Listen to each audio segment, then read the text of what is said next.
서론적 주제를 갖고 다가서 보려고 합니다. 우리 교인들이 이런 고백들이 있으면 참 좋을 것 같습니다. 매일매일 나는 변신 중에 있다. 매일매일 조금씩 1mm씩, 하루에 1mm씩, 1cm씩 자라가고 있다. 이렇게 고백이 될 수 있다고 한다면 우리 참 교인들이 예쁠 것 같습니다. 자신의 성숙도를 그렇게 표현할 수 있다면, 아직 완전하지 않는 것은 너무 당연한데 자기가 이렇게 살아가고 있는 것, 이것은 그런 얘기를 할 수 있다고 하는 것은 자신의 매일의 삶을 되돌아보는 거잖아요. 이렇게 반추해 보는 거죠. 비춰보는 거니까. 그런 사람이면 세상에 영향력을 주지 않겠습니까? 삶으로 믿는다라고 하는 것은 그런 측면이지 않을까라고 생각합니다. 아마도 일상을 살아가는 곳에서 우리가 아무런 영향력을 주지 못한다고 한다면 그것은 믿음이라기보다는 망상에 불과하다. 뭐 이런 강력한 이야기들도, 강력한 어조도 우리가 한 번쯤은 이렇게 어록으로 교인들에게 던져줄 수 있지 않을까 이렇게 보죠. 영향력이라고 하는 것은 리더십이라고 그러고, 그 리더의 영향력 자체가 하나의 사람 공동체를 이끌어가는 리더십이 된다라고 하는 겁니다. 이 번역한 분이 이제 오늘 원서가 어떻게 됐는지를 제가 확인을 못 해봤습니다만은, 예수 믿는 사람들에게서 아무런 냄새가 나지 않는다라고 하는 어떤 비판적 어조이잖아요. 우리 스스로의 자아 비판적 개념으로 향기, 그리스도의 향기가 나지 않는다. 이렇게 이제 성경에는 고린도서에 있는 말씀으로 보면 너희가 우리가 그리스도의 편지다, 그리스도의 향기다라고 하는 표현과 일맥상통한 이야기라고 생각합니다. 지금 오늘날 우리 그리스도인들이, 어떤 교인들이 자신의 삶의 영역에서 향기를 내는 그런 삶을 살아갈 수 있도록 우리가 향기를 내십시오라고 하면 사실상 교인들은 스스로 향기를 어떻게 내는지 잘 몰라요. 우리가 실제적으로 그들에게 어떤 구체적인 실제 삶 속에서 적용해 볼 수 있는 어떤 그 안들을 많은 부분에서 이렇게 시사해 주고 제안해 주는 것이 많이 필요하다, 이렇게 생각할 수 있을 것 같습니다. 근본적으로 믿음이, 예수를 믿는다는 게 뭘까? 믿음 생활을 한다라고 하는 것은 그 믿음의 그 세 가지의 어떤 그 중요한 요소를 인식할 필요가 있습니다. 지식과 동의, 그리고 이제 결단. 이게 믿음의 3요소라고 그러죠. 믿음이라고 하는 것은 지식에 근거한다, 진리에 근거하는 겁니다. 그리고 그 말씀에 대해서 내가 동의하는 거죠. 동의한다는 것은 가슴으로 받아들인다는 겁니다.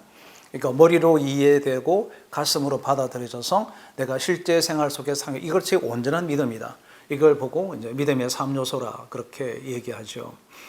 결국 우리 성도들을 여러분 진단해 보면 우리 A 성도는 어떤 지식적 측면에서 말씀을 많이 알고 있는 사람, 이럴 수 있잖아요.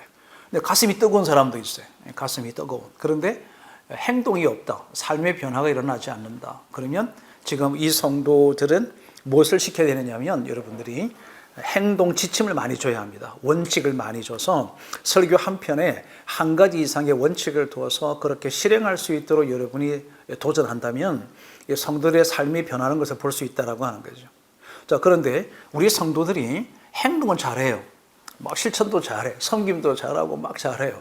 그런데 말을 해보면 진리의 말씀이 안 나와. 자기 생각과 경험에 반추해. 그럴 때는 우리 목사님들께서 뭘 해주셔야 되느냐 하면, 지식에 대한 것을, 말씀을 정말 일목요연하게 전달해 주셔야 된다라고 하는 거죠. 이걸 우리가 3요소다 이러면 현재 우리 교인들의 상태, 영적인 상태가 어디쯤 있는지, 어느 정도에 있는지를 우리가 간파하고, 그 다음 어떤 범위를 제시하기 위해서 우리가 무엇을 해야 될 것인가, 이런 것들을 실상 저와 여러분이 지속적인 연구들을 많이 해 가야 될 것 같습니다. 이런 게 기준이라고 하는 거죠. 이게 지표라고 저는 생각하는 거죠. 이번 책들에 대한 저 나름대로 이렇게 목차에다가 정리한 내용들입니다. 이렇게 정리를 해서 여러분에게 이제 강의록으로 보내게 드리게 된 거죠. 우리 스스로가 이제 이런 던지는 질문도 참 좋은 주제라고 생각합니다. 왜 내 믿음은 항상 제자리 걸음인가? 이것도 설교 제목이 되죠. 항상 내 믿음은 왜 제자리 걸음인가? 왜 그럴까? 이런 도전적인 설교도 필요하다고 봐요. 필요합니다. 믿음이 성숙하지 않은 원인, 믿음이 제자리 걸음이 되지 않는 이유는 요 5가지가 실제로 이 책에서 얘기하고 있는 내용이죠. 19페이지에서 부족함을 핑계댄다. 뭐 나는 원래 그렇잖아. 또 스스로 체념을 한다든지 내가 현재 있는 그 안전한 삶, 하나님의 은혜와 축복 속에 살아가고 있는 믿음에 대해서 그냥 족하다, 뭐 더 이상 진전을 하거나 뭐 이렇게 하려고 하는 어떤 자극들과 동기부여가 되지 않습니다. 그리고 그냥 이 자체에 대해서 그냥 뭐 받아들여 버리는 이런 건데, 여러분 이 네 가지 공통점이 뭔지 아시죠? 이 보이지 않습니까?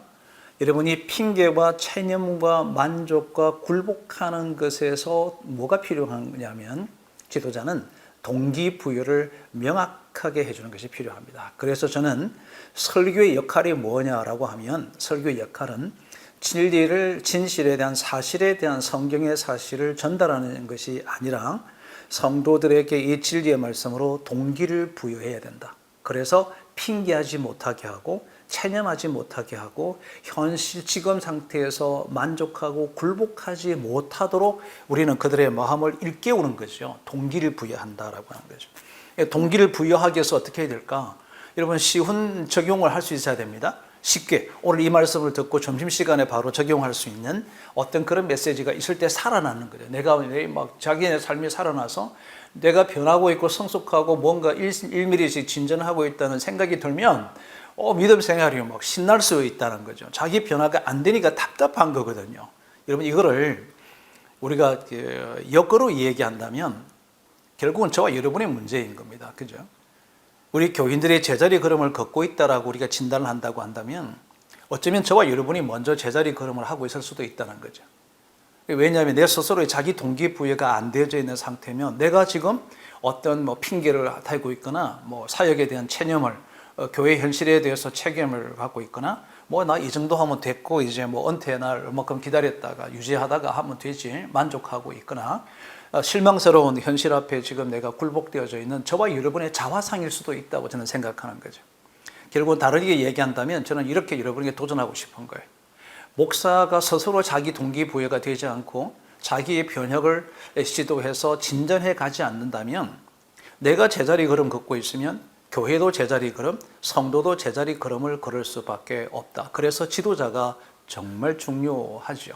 지도자가 좌파면 좌로 가는 거고 지도자가 우파면 우로 가는 겁니다.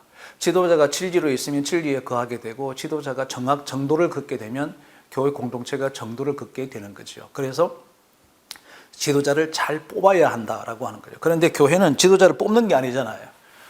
어떻게 지도자가 그냥 부임해버린 거죠. 내 마음에 100% 동의가 되어져서 지도자로 세워진 것이 아니라 지도자이기 때문에 그냥 지도자 역할을 하게 되는 거죠. 그렇다면 우리가 그들과 함께 더불어 가려 그러면 저와 여러분이 먼저 부단한 1mm의 성장과 성숙들을 우리는 도모해 가야 될 것 같다라고 하는 이 도전을 첫 시간에 여러분에게 좀 드리고 싶습니다.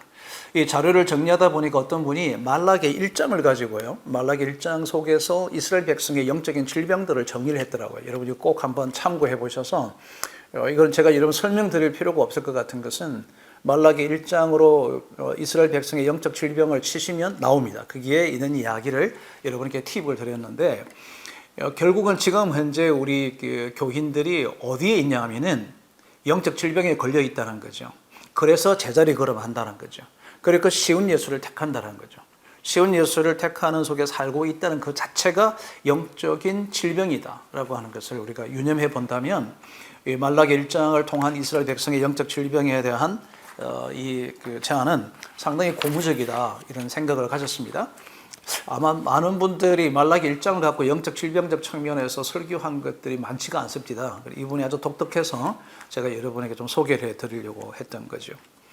제자가 얘기하는 영적 질병의 제자리 걸음의 5가지 요인을 정리를 했는데 아주 잘했다고 저는 생각합니다. 영적 질병이라고 하는 그 5가지 요인은 이렇게 낙심, 좌절, 그리고 권태, 그리고 합리화, 변명 이런 것들을 어쩜 그 책을 이렇게 편하게 잘 썼을까 생각이 들 정도로 아주 정리를 아주 정리 참 잘했다고 생각을 합니다. 사람들은 이제 낙심하잖아요. 그리고 간정을 세울 때 교회에서 간정 많이 세우잖아요. 요즘은 여러분 이거 유튜브를 통해서나 또 이렇게 줌상에서 온라인상에서 간정자들을 좀 많이 세우시는 것도 좀 필요합니다. 그런데 조심하셔야 될 게 있습니다. 상대적인 우리 교인들이 이것을 들었을 때에 여러분은 도전이라고 생각하는데 교인들에게는 박탈감을 줄 수도 있습니다. 아주 영적인 열등감 속에 빠지게 들어서 나는 뭐 아무것도 아니구나. 부단히 애쓰고 있는 것들이 뭐 저 정도 해야 되느냐라고 생각해서 이 거리감이 너무 먼 사람을 여러분 간증자로 세우면 우리가 흔히 이런 말을 하죠. 황망하다. 희망은 있지만 너무 황당한 희망을 주는 것 같아. 이래서 황망하다라고 하는 거죠. 그래서 우리 간증자는 우리 성도들의 수준 상태에서 한 그레이드 내지는 한 두 그레이드 정도로 갈 수 있는 정도의 사람들을 세워줘야 이들이 낙심하지 않습니다. 열등감 속에 빠지지 않는다는 거예요. 특히 우리나라 사람 같은 경우 우리나라는 공통적으로 영적 질환 중에 심리적 질환 중에서 가장 높은 점수가 뭐냐면은 67%가 열등감이라고 합니다. 그러니까 열등감은 기본적으로 한국 민족들이 갖고 한국인들이 살아가고 있는 삶의 구조 속에서 열등감이 잘 뿌리 내려 있대요. 왜 그런가 이제 그 문헌을 보니까 우리 말 속에서 이미 열등감이 참 많이 나온대요. 전 잘 못해요. 저는 부족해요. 이게 일상이야. 그렇다고 잘하라고 얘기한 거 아닌데도 그죠? 저도 가만히 보면은 저도 뭐 계속 그러는 것 같아요. 뭐 계속 저 부족했어요. 뭐 저는 아직 제가 하기에는 좀 이런 것 같습니다. 제가 뭐 가진 게 없는데요. 뭐 저 능력이 부족합니다. 그건 겸손이 아닌 것 같습니다. 그죠? 겸손이 아닌 것 같으니까 영적인 열등감을 갖지 않도록 하는 것이 필요하다 생각하고요. 두 번째는 이제 자멸적 패턴과 파괴적 패턴 요 비교표를 했는데 이런 표현은 우리 한국에서는 잘 쓰지 않는 것 같습니다. 그냥 제가 볼 때는 좌절한다. 해도 안 된다. 몇 번의 실패를 거듭나게 되면은 좀 힘들어지는 거, 좌절스러워하는 것이요. 나는 끝났다. 뭐 이제는 끝이야. 포기해버린 것까지. 이게 이제 파괴적 패턴이 이제 포기해버리는 거잖아요. 이런 내용들도 영적 질병을 걸고 있기 때문에 더 이상 진척이 안 되는 거죠. 이 세 번째 요인 같은 경우는 그래도 희망이 많이 보입니다. 그죠? 내가 삶과 불일치되는 것에 대한 어떤 회의론 이런 것이 많이 있죠. 우리도 공부하고 책을 보거나 뭐 이렇게 연구하다 보면은 연구한 것에 대해서 내가 그렇게 살지 못하는 것 때문에 오는 거리감 있잖아요. 이게 문제인데 이것들이 계속 반복되어지면 권태롭죠. 이런 것도 이제 영적인 질병을 앓는 것 중에 하나의 요인으로 이렇게 합니다. 합리화라고 하는 것도 우리가 합리화는 저 개인적으로는 참 합리화를 많이 잘했던 것 같아요. 그냥 어릴 때부터 아버님께 혼 안 나려고 그냥 일단은 안 맞기 위해서 혼나지 않으려고 얘기하다 보니까 뭐 가장 탁월한 것 중에 하나가 합리화하는 거예요. 그거 말이죠. 내가 이렇게 해서 그거 말이죠. 뭐 이런 게 아주 자연스러워진 건데 우리가 하나님 앞에 죄를 범하거나 이런 것들도 합리화를 많이 하지 않을까. 너무 일상 속에서 이런 것들이 이제 많이 어려움을 겪을 수 있다 이렇게 봅니다. 변명. 저도 보면 어릴 때 제가 목회를 할 때도 초창기 목회도 보면 어떤 일에 직면하게 되면 초질간 했던 것들이 변명부터 하는 것 같아요. 그런데 말이죠. 그런데 말입니다. 그거 맞습니다. 그런데 말이죠. 항상 이 반론적 제기를 하려고 하는 것이 변론인데 이 변명이라고 하는 것은 나는 반론이라고 생각하지만 다른 측면에서 바라보면 이것은 하나의 이제 변명이 될 가능성이 있지 않을까라고 생각합니다. 우리 신앙생활이라고 하는 것 자체가 목사님 이렇게 한번 진단해 보시면 좋을 것 같은데요. 제가 우리 선교 컨설턴트 훈련을 지금 자격과정 훈련을 하고 있습니다. 거기에 오신 분들께 지난주에 제가 강의를 했는데 문제라고 하는 것은 내가 이상적인 것과 내가 현실과의 사이의 거리감, 요 갭이라고 그러죠. 요 갭이 문제이다라고 하는 겁니다. 그럼 여러분의 교회를 이제 우리 성도들의 영적 삶에 대한 문제를 여러분이 원하는 수준을 먼저 그려봅니다. 그려보고 현실을 한번 비교해 보면 요 갭이 있을 겁니다. 이 갭이 크면 클수록 우리들의 삶, 우리 목회자들 속에서는 이게 굉장히 이제 안타깝죠. 힘들고 어렵고 여기에서 좌절감도 느끼고 권태롭도 느끼고 내가 지금 생각하는 추구하는 것과 우리 교인들의 삶의 불일치성도 바라보게 되고 낙심도 되고 그럼 이거 어떻게 할까? 해보고 해도 안 되니까 그냥 좌절해버리고 포기해버리고 뭐 이렇게 될 가능성이 높고, 나는 잘하고 싶은데 뭐 우리 교회적 상황이 따라주지 못한다라고 하는 이제 변명, 핑계, 합리화 이런 것들을 우리도 모르는 사이에 하고 있지 않을까. 그게 저는 목회자들도 지금 심각한 영적 질병 속에 있을 수 있다라고 하는 생각을 조심스럽게 하게 되었던 시간들이었습니다. 근데 최근에 여러분께 가장 아주 주목해야 될 것이 하나 있습니다. 최근, 현재 지금 이 코로나19 상황 속에서 영적 질병이 이제 중독이라고 하는 게 있습니다. 여러분, 이게 지금 강의록이 없을 겁니다. 그죠? 강의록이 없어서 여러분에게 써야 되는 불편함을 드리는 것은 있음에도 불구하고 제가 작성해두고 여러분에게 보내드리지 않았습니다. 두 가지 이유 때문에 앞으로 제가 추가된 강의록들을 보내드리지 않으려고 하는데, 우선 하나는 노선 노트를 여러분에게 보내드리다 보니까 월요일 강의에 들어오지 않으시고 그냥 그걸 강의록을 받으시는 분들이 좀 계셔요. 물론 이제 여러 상황들 때문에 들어오지 못하는 이유도 있을 것 같습니다. 그래서 시간을 지켜서 함께 참여하는 분들하고 그렇지 않은 분들하고는 좀 달라야 되겠다라고 하는 생각을 제 개인적으로 많이 하게 된 것이 첫 번째고요. 두 번째는 온라인 강좌를 하다 보니까 제 혼자 일방적으로 할 수밖에 없는 구조인 겁니다. 여러분의 의견을 예를 들어서 우리 한 50분 참여를 하시면 여러분의 의견을 질문 한 개씩만 해도 답변하고 질문하는데 시간이 엄청나게 소요되니까 할 수가 없는 거예요. 그러다 보면 제가 그냥 일방적으로 막 가야 되는데 여러분 저만 가만히 이렇게 노려보고 계시면 집중도가 자꾸 떨어질 것 같아서 가끔씩은 좀 썩게끔 해드리는 것이 좋지 않을까. 그렇게 해서 이걸 다시 보내주세요. 이렇게 안 하시면 참 좋겠다. 미리 말씀드립니다. 이걸 왜 그 강의록 좀 새로 보내주세요. 이렇게 안 하시면 좋겠다는 생각을 드리면서 여러분에게 많은 것은 들어가지 않겠지만 앞으로 이렇게 좀 차별화를 통해서 여러분과 함께 좀 해보려고 합니다.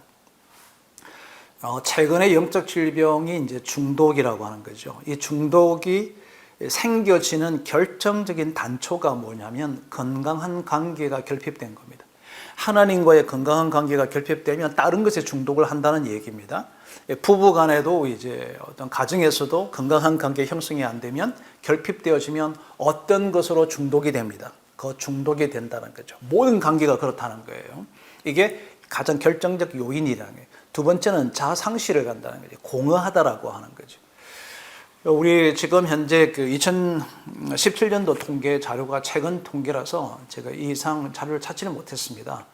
우리나라의 현재 스마트폰과 게임 중독자가 18.6%라고 합니다. 20% 가까이 되니까 10명 중에 2명은 지금 심각한 어떤 질환이다, 중독에 빠져 있다라고 생각할 수 있지 않겠습니까? 우리가 또 고민해봐야 될 단어가 하나 나옵니다. 여기에 동반의존이라고 하는 거 있는데, 여러분 이거 굉장히 중요한 단어예요. 심리학자들이나 정신의학과에서는 이 동반의존증이 최근에 이제 우리 이 현대인들이 나타나는 정신질환 중에 한 개로 거론되어지기 시작하면서 어마어마한 어떤 문제점들을 막 만들어주는 거예요. 이 동반의존이라고 하는 게 이게 뭐냐 하면은 내가 내면에 깊이 있는 공허감, 내가 지금 공허한 것들이 있는데 이 공허감을 채우려고, 이 공허감을 메꾸려고 사람에게 집착하는 거예요. 아주 사람에게 집착하는 거죠. 얼마 전에 왜 자기 전화를 받지 않고 자기의 데이트 신청을 거절해서 집에 찾아가서 부모와 자매를 죽여버렸던 엄청난 비극적 사건이 생겼지 않습니까? 그게 동반의존입니다. 자기의 공허감을 채우려고 하는데 채울 수 있는 것은 채우려는 그 의도 때문에 사람들에게 집착하는 거예요. 그래 그 사람이 내 말을 안 들었죠? 그럼 죽여버리는 거예요. 그래서라도 내가 종속되게 하겠다라고 하는 거죠. 이게 동반의존입니다. 동반의존. 그리고 동반의존에 대해서 여러분들이 교인들한테 설명하고 이거 강의하고 설교할 필요는 없어요. 우리가 뭘 인식해야 되느냐 하면 지금 사람들의 현대를 살아가고 있는 사람들, 우리 주변에 많은 사람들의 이 시대적인 현상들 대해서 우리 담임 목회자들은 적절한 언어가 무엇인지를 명확하게 설명해 줄 필요는 있지 않을까라고 하는 거예요. 이게 동반어존에서 나온 거다. 그럼 이 동반어존의 궁극적인 것이 뭘까? 동반어존이 생기게 되는 배경은 정체성의 상실입니다. 내가 누구인가에 대한 상실이 나타나는 거죠. 내가 누구인가를 정확히 알면 자기가 상실할 이유가 없기 때문에 사람들에게 의존하거나 그것에 대해서 하지 않는 거죠. 두 번째 요인이 있습니다. 그 요인은 뭐냐면 거짓 자아입니다.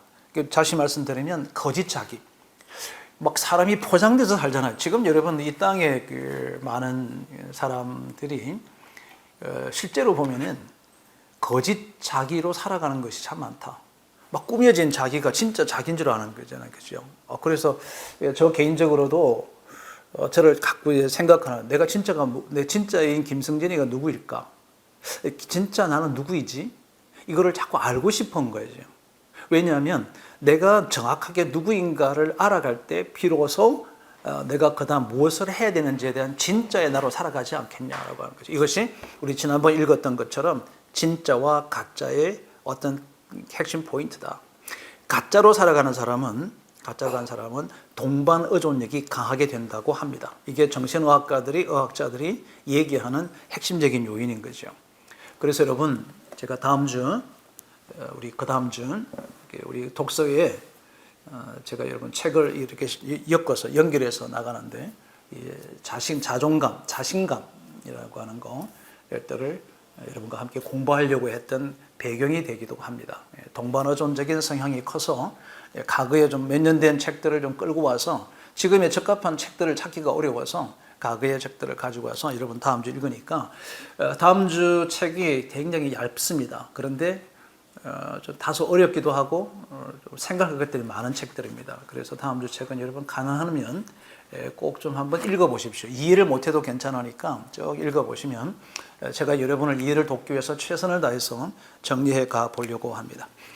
동반어존에 대한 그 어떤 특징이 있습니다. 동반어존에 대한 특징은 여러분 그 인터넷 들어가셔서 동반어존을 치시면 동반어존자에게 나타나는 특징들이 뭐 여러 학자들이나 뭐 연구했던 사람들이 발표한 것들이 굉장히 많아요.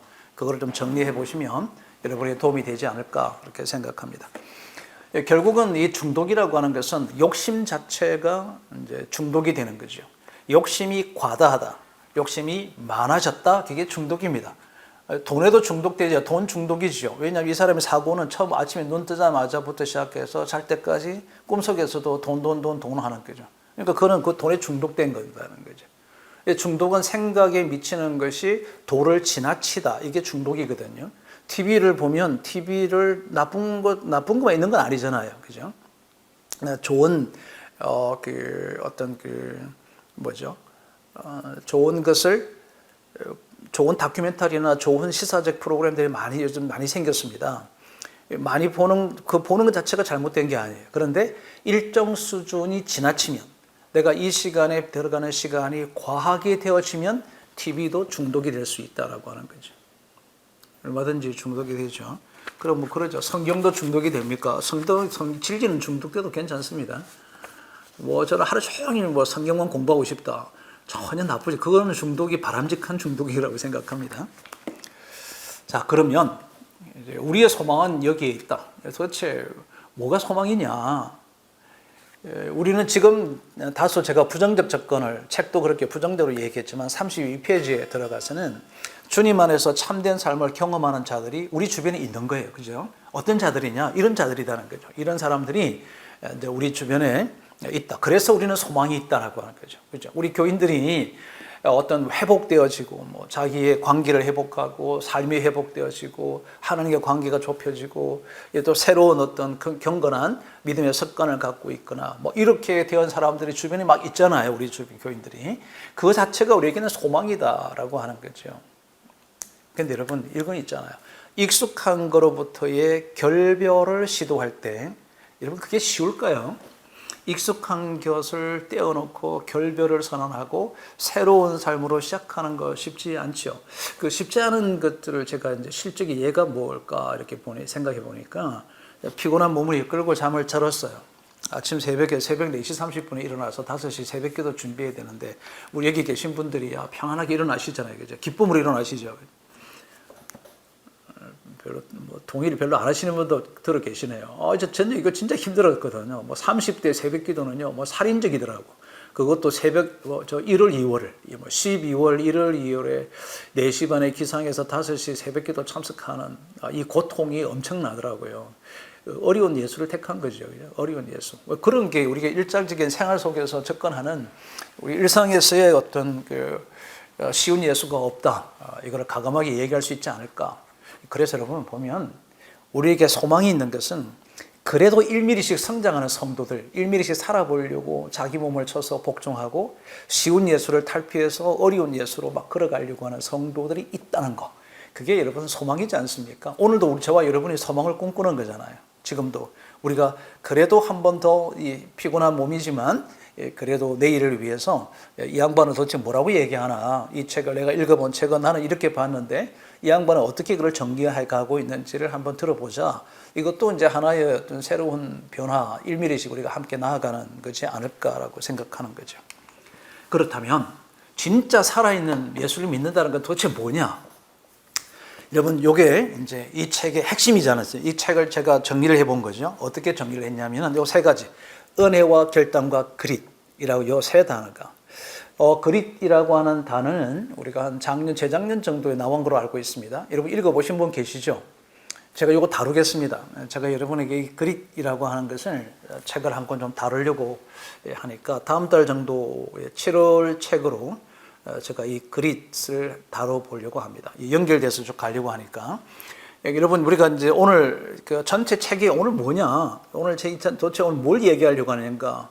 연구소장은 이 책을 우리에게 왜 추천했을까? 딱 세 가지 단어로 압축하면 하나님의 은혜와 나의 어지적인 결단과 그릿이라고 하는 플러스라고 하는 조금만 더라고 하는 요 세 단어가 결국은 이제 얘기하려고 하는 전체적인 키워드입니다. 키워드는 내가 변하고 싶다. 안 변해지죠. 전적인 하나님의 은혜여야만 합니다. 성령의 역사여야 이게 변화가 되더라는 거죠. 인간적인 노력만 갖고, 그런데 성령의 변화만 갖고는 내적인 변화는 생겼어. 그런데 이걸 실제적으로 내가 그 내적인 변화를 삶으로 옮기는 것은 또 다른 문제인 것 같아요. 그죠? 여러분 그렇지 않습니까? 만약에 지금 말씀을 들은 대로 변해야 된다고 생각하면 우리 교회, 우리 목사들이 제일 많이 변해야 됩니다. 우리 말씀 속에 사니까. 이거 우리는 교인들은 한 달에 한 번 변하고 일주일에 한 번 변화되지만 목사는 시간마다 변해야 되는 거예요. 의미에 따지면 그게 잘 안 되잖아요. 내면적 변화와 행동적 변화의 차이가, 거리감이 있다. 그래서 나의 어지적 결단이 필요하다. 그런데 어느 적당히 결단하고 살아갈 거냐, 이것을 조금 더 해갈 거냐, 이것이 그릿입니다. 그릿. 이거 어떻게 보면 우리가 은혜와 결단이라고 하는 두 요소를 갖고 살아왔는데 여기에다가 지금 플러스 원 한 거죠. 그 플러스 원이 그릿이라고 하는 단어를 들어갔다는 거죠. 이 그릿에 대해서도 부정적으로 얘기하는 사람이 많습니다. 왜냐하면 이것을 탁월함의 중독이라고 얘기한다는 거죠. 사람이 너무 탁월해 가려고 하다 보니까 이것도 너무 잘하려고 하다 보니까 과하다. 이것도 중독이지 않느냐라고 생각. 여러분 어떻게 생각하십니까? 탁월함도 중독이 되는 것이 불편하십니까? 탁월해지는 것이 중독이 된다.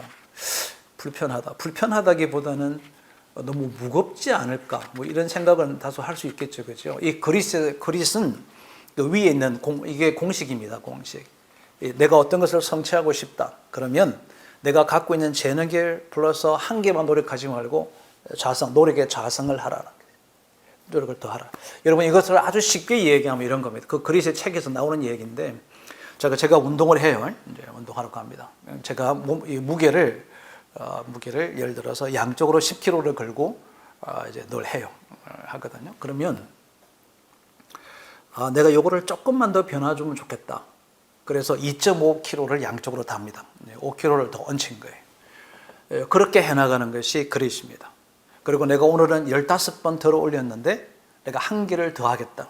이게 그릿이에요. 조금씩 더 해가는 거예요. 이런 측면, 그릿이라고 하는 긍정적 측면만 가지고 우리 교인들에게 설명해낸다면 우리 인생의 그릿, 믿음의 그릿, 삶의 그릿이라고 하는 것을 우리가 제시할 수 있지 않을까.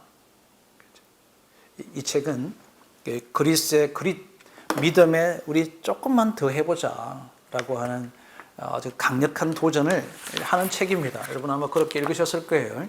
2부 같은 경우는 전부 다 8가지 전체가 그릿으로 연결되어져 갑니다. 저도 그렇게 강의록을 정리했습니다. 결국은 진짜 예수를 믿는다라고 하는 그 삶이라고 하는 것은 이것을 온전한 삶이라고 얘기한다. 온전하다라고 하는 거죠. 온전하다. 여러분이 제가요, 지금 건강한 교회에 대한 지표 만들기 지금 논문을 쓰고 있는데, 이 건강한 교회의 지표를 만들고 쓰려고 하다 보니까 이 건강함이라고 하는 단어가 안 나오잖아요. 교회가 저기 성경 안에서. 그래서 어원을 찾아보니까요, 이 온전함이라고 하는 것이 건강함과 똑같은 어원이더라는 거죠. 그러니까 내가 온전하다라고 하는 것은 내가 건강하다라고 하는가, 이런 의미로 성경에 이제 기록되어져 있었습니다. 진짜 예수 믿는 것이 뭘까? 그래 오늘 여러분 제가 첫 시작할 때 제가 여러분에게 던진 말씀이 하나 있었습니다. 예수를 믿는다는 것은 캐션인 거죠. 지금 좀 참 좋은 주제이지 않을까 생각합니다. 진짜 예수를 믿는다는 것은 뭘까? 결국은 방금 말씀드렸던 은혜와 의지적인 결단과 그릿이라고 하는 것이 세 가지의 키워드가 합성되어질 때 비로소 되지 않는가. 이 그릿을 이 저자는 이렇게 쓴 겁니다. 좋은 의도로 운전대를 잡았다 해도 내가 엑셀을 밟지 않는다면 어디든지 갈 수 없다. 이 엑셀을 밟아야만 차가 이동하는 거다. 운전대를 잡고 시동이 걸렸다고 할 수 있는 것이 아니다. 우리 엑셀을 밟는 것 자체가 그릿이다. 이렇게 이제 얘기를 하는 거죠. 이것을 이해하기 쉬운데 이 정도 갖고는 안 될 것 같더라고요. 그래서 제가 여러분들에게 벌써 이제 지난주죠. 5월 마지막 주 되면 제가 7월 그 다음 달 책을 정리를 하거든요. 결정하는데 이미 제가 여러분 7월에 읽을 책을 4권을 이미 선별했습니다. 선별해두고 다음 주 정도에 여러분들이 이제 이걸 구입할 수 있도록 하는데 제가 책 제목을 일찍 드리고 싶은데요. 여러분이 일찍 사두고 읽으실까? 괜히 혼돈만 드리는 거 아닐까? 뭐 이게 6월 책인지 7월 책인지 뭐 헷갈려가지고 6월 책을 7월 거를 6월에 읽고 이러실까봐 이게 끝말쯤 됐을 때 한 2주 남겨놓고 드리는 것이 옳지 않을까? 이런 생각, 별 생각 다 하고 있어요, 여러분. 우리 목사님들의 이 내면의 그 움직임들을 간파해서 이게 적합하게 해야 될 것 같아. 이런 생각이 들어서 그러는데요. 여러분 부탁드리고 싶은 게 하나 있는데 여러분 서재에다가 책꽂이를 보통 책꽂이 한 칸의 폭에 책이 몇 권 들어가느냐 하면 통상적으로 한 20권 가까이 들어가요. 그러면 이게 4권씩이면 1잖아요. 옛날에 우리 성결교회 조영한 목사님이라고 계셨어요. 흑석 성결교회 담임하셨던 분인데 이분은 저하고 이제 한 10년 동안 저희 모임에 매주 참석을 하셨거든요. 그러니까 할 때마다 이분이 제가 책을 한 권이 그때는 이렇게 안 했습니다. 우리 목회에 대한 이야기를 제가 2시간 인도할 동안에 1시간은 독서, 1시간은 이제 목회에 대한 목회 전략, 이 강의를 2가지를 했거든요. 이분이 자기는 책꽂이를 아예 내가 우리 목회 그만둘 때까지 자기는 여기 와서 독서를 하겠다고 결단하셨더라고요. 그리고 책꽂이를 다 비워두신 거야. 비워두고는 거기다가 추천하는 책들을 이제 매주 그걸 꽂은 거죠. 다 꽂았는데 이분이 이제 10년 이제 제가 이제 안식을 하겠다고 선포하기 때까지 2012년도까지 이분이 참석을 하셨는데 지금 다 꽂아놔서 책꽂이 보니까 책 뒤쪽이 제가 추천하고 읽었던 자기가 읽어왔던 책들을 이렇게 10년 동안 다 보니까 거의 1000권 가까이가 꽂혀졌더라 이러는 거죠. 저도 놀랐습니다. 그랬구나. 그리고 계산을 해보니까 그런 거예요. 1년에 52권이 10년이고 500권이고 제가 여러분에게 강의하면서 추천한 책들이 있잖아요. 그게 한두 개가 아니니까 그것도 읽다 보면 또 제가 추천 안 해도 또 읽고 싶은 게 있으니까 연관돼 가지고 있는 것이 우리 연구소에 소개해 줬던 것이 그만큼 되었습니다. 이런 얘기를 하더라고요. 그렇군요. 중고도 구입할 수 있으니까 네. 알겠습니다. 미리 참. 그런데 그거 뭐예요? 우리 목사님들이요 이런 거 있으시더라. 저도 그럴 때 많은데 미리 읽어주시면 또 임박해서 이번 다음 달 책이 뭐죠? 2주, 3주 전에 말씀드렸는데 그랬어요? 그거 어디 있어요? 이러세요. 그래서 이걸 일찍 드려도 고민이고 늦게 드려도 고민이고 고민 많이 합니다. 여러 가지 시도해 보겠습니다. 네, 보겠습니다. 여러분 이 추천 도서는 뭐냐면 여러분 오늘 강의에 관련되는 겁니다.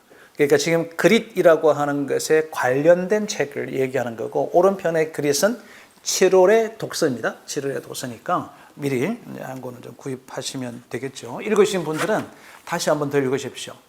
그래서 제가 그릿을 통해서 우리 목회와 어떻게 연관되어져 가고, 목회 전략을 어떻게 세우고, 우리 교인들에게 무엇을 도모해 줘야 될 것인지를 좀 찾아가는 그런 시간을 좀 가져보려고 합니다. 이제 how입니다.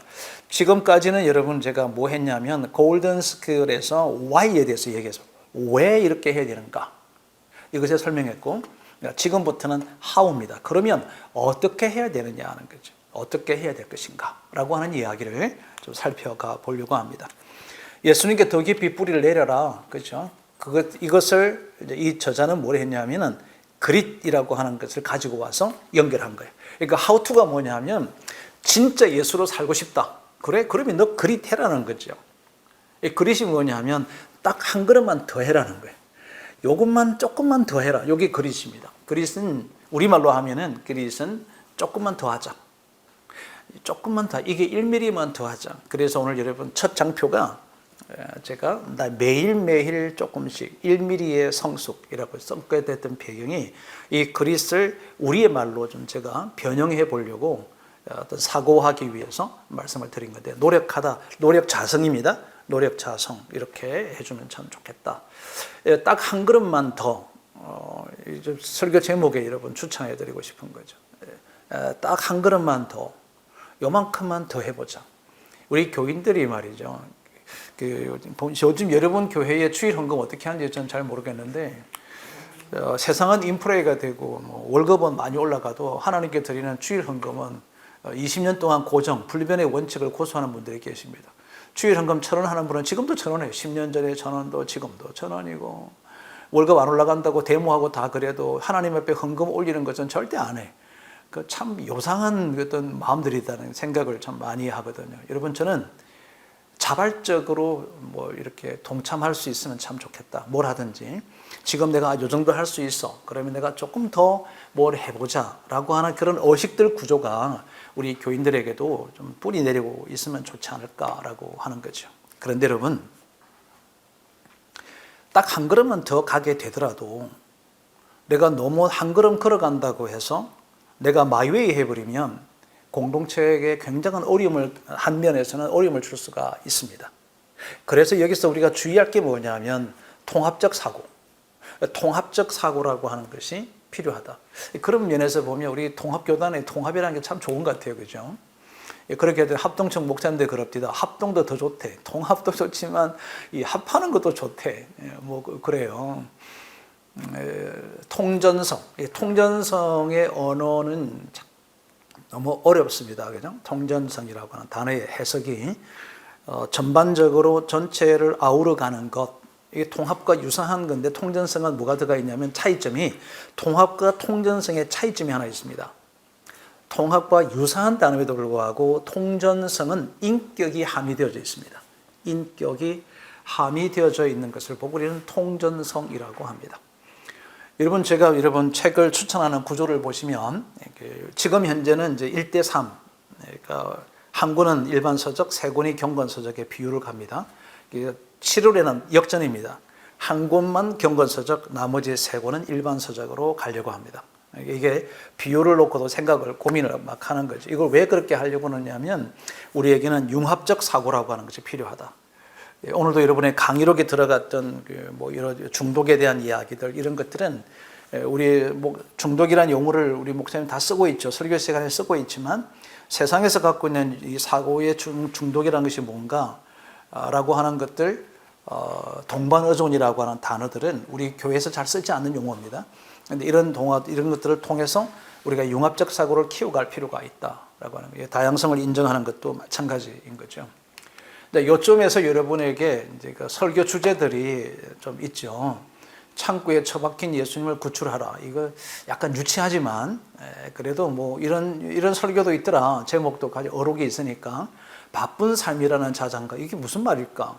이런 게 이제 여러분 설교에 좋은 것이, 유진 로리는 뭐라고 얘기했냐면 설교의 주제의 모호성을 얘기하는, 주제의 모호성. 목사님 오늘 무슨 얘기하려고 그러지? 라고 하는 것을 줄 수 있도록 하라. 이게 이제 역설적인 두 가지의 단어를 통해서 융합한 거죠. 바쁜 삶이 자장가하고 안 어울리는 단어인데 이것에 대한 어떤 뉘앙스를 품겨 주잖아요. 바쁜데 지루해. 이거 똑같은 맥락인 거죠. 어떻게 일상과 신앙이 결합될 수 있을까? 자, 여기에서 일부의 여러분 메시지를 하나 좀 드리려고 합니다. 우리는 일상과 신앙이라고 하는 제가 영성으로 걷는 일상 속에서 영성에 대한 코너를 하고 있다가 제가 좀 너무 좀 매너리즘에 빠질 것 같아서 지금 잠깐 중단해 두고 있습니다. 여전히 저의 영성은 일상 속에서의 영성을 주장하는 사람입니다. 그러면 어떻게 해야 이 how to니까 지금 방금 말씀드렸던 것은 골든 스크릿의 how를 얘기하고 있습니다. 어떻게 해야 일상과 신앙을 결합할 수 있을까? 그러면 우리 성도들이 일상 속에서의 신앙을 뿌리내릴 수 있는 가장 큰 골격 두 개가 뭘까? 그 골격 두 개는요. 골격 두 개는 성품과 대인관계입니다. 성품과 대인관계를 통해서 일상 속에서의 신앙을 뿌리내리는 아주 큰 두 개는 말씀과 기도는 영적으로 구성하는, 영적으로 성숙하는 데 두 기둥은 말씀과 기도예요. 그런데 일상 속에서의 영성을 신앙으로 살아가는 사람에게 필요한 것은 뭐냐면은 성품과 대인관계. 그래서 여러분 교회에 성품학교 반드시 하셔야 됩니다. 인간관계 훈련학교 반드시 하셔야 됩니다. 이것을 안 하면 교회 안에서는 통용되는 사람인데 교회 바깥에 일상 속에서는 신앙인으로서 살아가는 것이 안 맞다는 거예요. 왜냐하면 예수 믿지 않는 사람하고 커피 마시면서 성경 펴놓고 얘기할 수 없잖아요. 네. 우리 최은영 목사님 고맙습니다. 반응을 대표로 해주시네요. 기독교는 어차피 대표성의 원리입니다. 그죠? 아담이 죄의 근원의 대표고 예수님은 우리의 구원의 대표이시고 뭐 이러니까 다른 분은 가만히 계셔도 우리 최은영 목사님이 계속 그렇게 대표성의 원리에 따라서 반응해 주시면 될 것 같고요. 여러분, 이게 성품과 대인관계입니다. 자, 그러면 이 성품과 대인관계에서 나타나는 또 두 개의 기둥. 이 성품과 대인관계를 통해서 우리가 드러나야 되는 것들에서 강력한 두 기둥이 있습니다. 그게 사랑이고 회개라고 하는 거죠. 이건 어디서 나온 거냐면요. 제가 생각한 겁니다. 제가 그냥 묵상하면서 쭉 일상에 대한 영성에 관심을 많이 갖고 있기 때문에 일상 속에서 예배, 일상 속에서 신앙에 대해서 고민해 보기를 뭐 일상에서 이렇게 살아라, 뭐 이렇게 살아라 수많은 이야기를 집합을 해봤더니 집합의 총체가 두 개를 나오더라는 거죠. 성품과 관련되어 있고 그리고 대인관계에서 실패하면 영향력이 죽어버려요. 내가 아무리 장로가 되고 목사가 됐다 하더라도 일반 대인관계에서 목사답지 않고 장로답지 않으면 아무 의미가 없어지더라. 그것을 결정짓는 단초가 뭘까? 성품이라고 하는 거죠. 성품이 좋아야 되겠다라고 하는 거죠. 그럼 이 두 가지 성품과 대인관계를 통해서 드러나는 생활 속에 실천적인 것이 두 가지가 있는데 그것이 사랑이라고 하는 것과 자기를 돌아보는 회개하는 것. 나를 끊임없이 반추해서 자기를 회개하고 뉘우치고 새롭게 되는 것. 이 자세로 살아가면 대인관계 승리하지 않을까요? 바리새인과 세리의 비유를 통해서 보고 예수님께서 두 개의 계명을 사랑이라고 주셨던 것을 합해보면 이렇게 정리할 수 있지 않을까. 그래서 일상과 신앙에는 네 키워드가 생겼습니다. 성품과 대인관계, 사랑과 회개, 자기를 돌아봄. 요 네 가지의 키워드가 우리의 일상 속에서 신앙을 형성해내는 데 도움을 줄 수 있는 것이지 않을까라고 하는 생각을 갖습니다.